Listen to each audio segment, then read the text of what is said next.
내가 처음 유럽을 방문한 것은 1961년 10월이었습니다. 당시 유럽 전체를 통틀어서 멤버는 10세대 정도밖에 없었습니다. 한 간부가 걱정하며 정말로 유럽에도 멤버가 늘어날까요? 라고 내게 물었던 일을 잊을 수가 없습니다. 그러나 1년 3개월이 지난 지금 유럽의 광선유포는 각 나라가 모두 착실하게 추진하여 발전의 기반은 이미 마련되었다고 할 수 있습니다. 이것은 여러분 모두의 공로이며 여러분이 분투한 결과입니다. 그래서 이번에 유럽 총지부를 결성하기로 했습니다. 찬성하시는 분? 모두가 자리에서 일어나 움직이기 시작했을 때 쿵 하는 소리가 크게 났다. 한 멤버가 의자에 걸려 넘어진 것이다. 그 바람에 의자가 부서져 버렸다. 이 호텔의 가구는 모두 격조 높은 인류품들이었다. 넘어진 멤버는 안색이 창백해졌다. 엄청난 실수를 저질렀다고 생각했던 것이다. 신이치는 서둘러 달려갔다. 다친 데는 없습니까? 예, 다행입니다. 하지만 의자는 신경 쓰지 않아도 됩니다. 중요한 것은 당신입니다. 의자는 돈을 주고 살 수 있으니까 걱정하지 마세요. 신이치가 미소를 짓자 그 멤버의 얼굴이 밝아졌다. 인간은 고트 속에서 참된 인간이 된다는 것이 나의 결론입니다. 고트 속에서만이 강철과 같은 의지가 길러지고 진심 어린 눈물을 알게 되고 또 인간 혁명이 되기 때문입니다. 그러나 나는 사람에게 엄하게 대하는 성격이 아닙니다. 금세 가여워져 마음이 약해져 버립니다. 또 시대가 바뀌었는지도 모릅니다. 엄하게 하면 지금은 누구도 따라오지 않습니다. 인간은 주의를 받지 않으면 생명이 나쁜 경향으로 흘러버리거나 어느 사이인가 타성에 빠지고 맙니다. 그리고 그대로 방치해두면 뛰어난 실력을 갖고 있어도 그것을 모두 살리지도 못하고 결국 파탄에 이르고 맙니다. 그러므로 크게 성장할 수 있도록 그런 경향이 보일 때 올바르게 지적해 주어 생명의 나쁜 근성을 뽑아버리지 않으면 안 됩니다. 그것도 젊었을 때가 아니면 아무리 말해도 좀처럼 바뀌지 않습니다. 나는 남을 꾸짖은 후에도 그 사람에 대해 계속 생각합니다. 그 사람이 내 마음을 정말 이해할 수 있을까?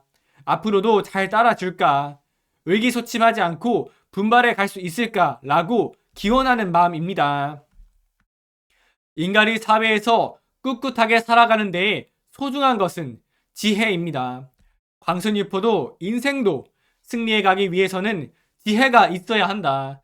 지혜를 발휘하기 위해서는 강한 책임감과 사명감으로 제목을 불러 강한 생명력을 요견시키면서 깊이 사색해 가는 것입니다. 누구나 죽는 것은 두렵고 또 그만큼 소중한 것이 생명이라고 할 수 있습니다. 그렇기 때문에 소중한 생명을 무엇을 위해 사용해야 하는가? 이것이 초점입니다.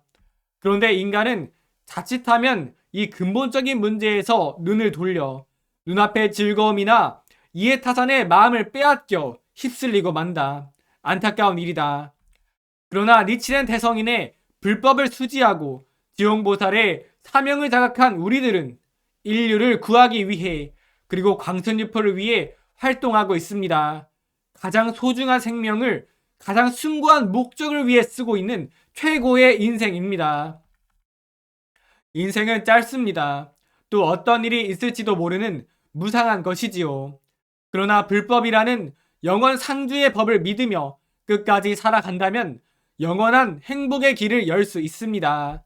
그러므로 확고부동한 자신을 만들고 무슨 일이 있어도 아무리 괴로워도 또 고통스러운 일이 있더라도 굴하지 않고 평생을 광포의 사명에 끝까지 살아가는 것입니다. 행복을 결정짓는 것은 어떠한 일이 있어도 지지 않는 강한 정신력, 가치를 창조하는 지혜, 그리고 희망과 환희에 넘친 풍부한 마음을 만드는 데 있습니다. 또 진정으로 사회를 번영시키기 위해서도 사람들에 대한 배려나 우정, 신뢰가 소중합니다. 결국 모든 것은 자기 자신의 생명 변혁에서 시작됩니다.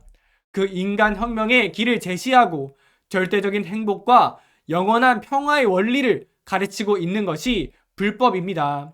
여러분이 인간성의 빛을 발하면서 홍콩을 행복의 화원으로 바꿔갈 것을 진심으로 기대하고 있습니다.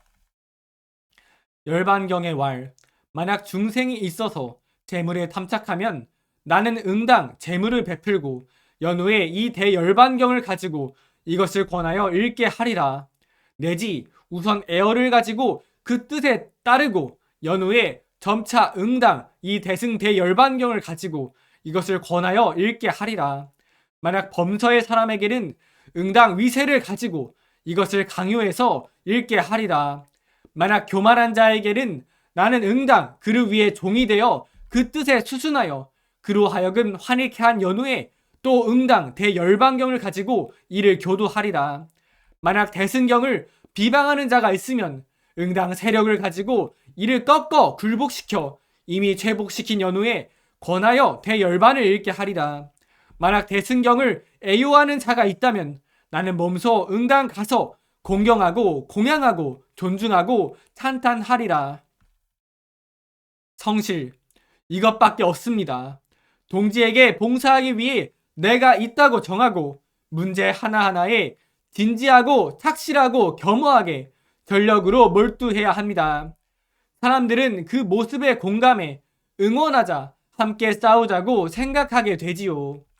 어쨌든 젊으면 젊을수록 누구보다도 더 노력하고 철저하게 노고해야 합니다. 자신이 높은 지위에 오르겠다거나 조금이라도 편해지겠다고 생각하는 것은 이미 타락입니다. 주위 사람들에 대한 예의와 배려가 중요하지만 그 때문에 위축돼서 힘을 내지 못한다면 리더로서 실격입니다. 자기답게 당당하게 또 발랄하고 활달하게 활동해야 합니다. 이날은 아침 저녁 30분씩 근행했고 신인간혁명 어서 기관지 연찬했습니다. 그리고 이날부터 새벽 5시에 일어나서 바로 운동하고 빨리 출근하겠다는 것을 실천하기 시작했고 신심 운동 공부 매일 31일 차고 영어 단어 20개 암기와 투자 기사 1개를 읽었습니다. 감사합니다.